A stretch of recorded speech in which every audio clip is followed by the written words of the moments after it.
This summer, Federal Motor Carrier Safety Administration revised the hours of service regulations. Starting on September 29, 2020, all motor carriers are required to comply with the new rules.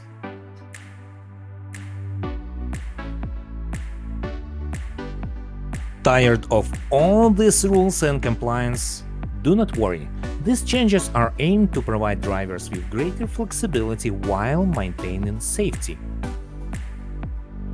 Short haul exception 395.1 E1.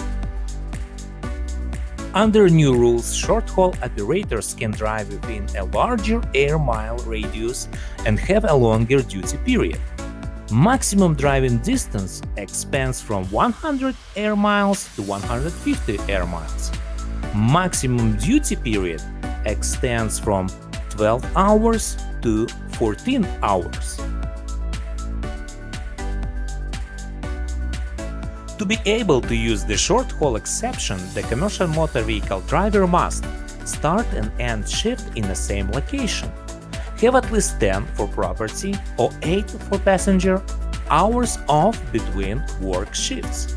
Include the start and end times for the day and the total hours on duty on the time record for the day and for the 7 preceding days. Property and passenger carriers using the short haul exception are not required to use ELDs or take a 30-minute break if all these conditions are met. Adverse driving conditions exception 395.3A2. Stuck in traffic due to accident, road construction or heavy snow? Adverse driving conditions means snow, ice, sleet, fog or other adverse weather conditions or unusual road or traffic conditions that were not known or could not reasonably be known to a driver immediately prior to beginning the duty day or immediately before beginning driving after a qualifying rest break or sleeper berth period, or to a motor carrier immediately prior to dispatching the driver.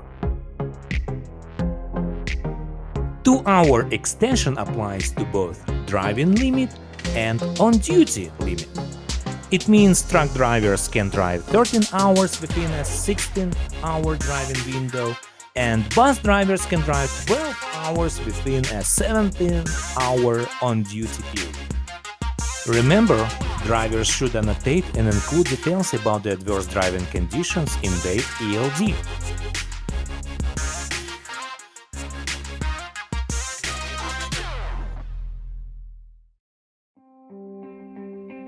So far, not so bad, right? 30-minute break. 30-minute break is required after driving for a total of 8 hours. Driving time does not need to be consecutive, without at least 30 minutes break. This requirement can be satisfied by time on duty not driving, in sleeper berth, and off duty. Remember, 30 minutes must be consecutive but can be satisfied by any combination of the above activities.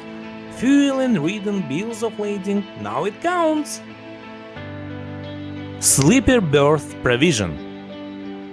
New rule allows property-carrying truck drivers to split the 10-hour off-duty resting period between work shifts when one off-duty period, whether in or out of the sleeper berth, is at least 2 hours long, and the other involves at least 7 consecutive hours spent only in the sleeper berth. Both periods added together must equal at least 10 hours. When paired, neither time period counts against the 14-hour on-duty window. When using the sleeper berth provision, the order of the qualifying breaks does not matter. The break of at least 2 hours can fall before or after the sleeper berth period, or at least 7 hours.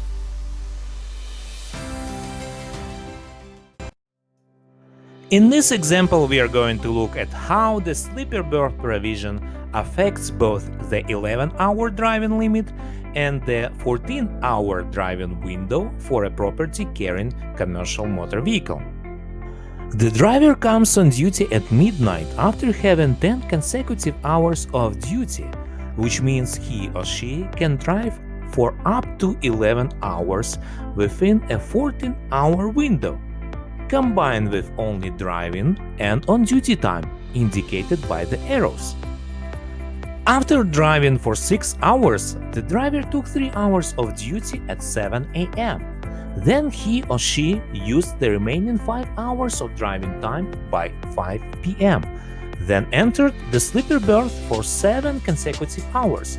Because the driver accumulated at least 10 hours of rest using a combination of 3 consecutive hours of duty from 7 to 10 a.m. and 7 consecutive hours in a sleeper berth from 5 p.m. to midnight, the driver has not violated the 11-hour driving limit. Because both periods are qualifying rest breaks when used together, they can be both excluded from the 14-hour driving window, so there is no 14-hour violation. Quick note: when using the sleeper berth provision, the order of the qualifying breaks does not matter. The break of at least 2 hours can fall before or after the sleeper berth period of at least 7 hours. Very important to have 7 or 8 hours in a sleeper berth. Still do not understand? Please watch this video a couple more times before calling Andy. Thank you all and drive safe.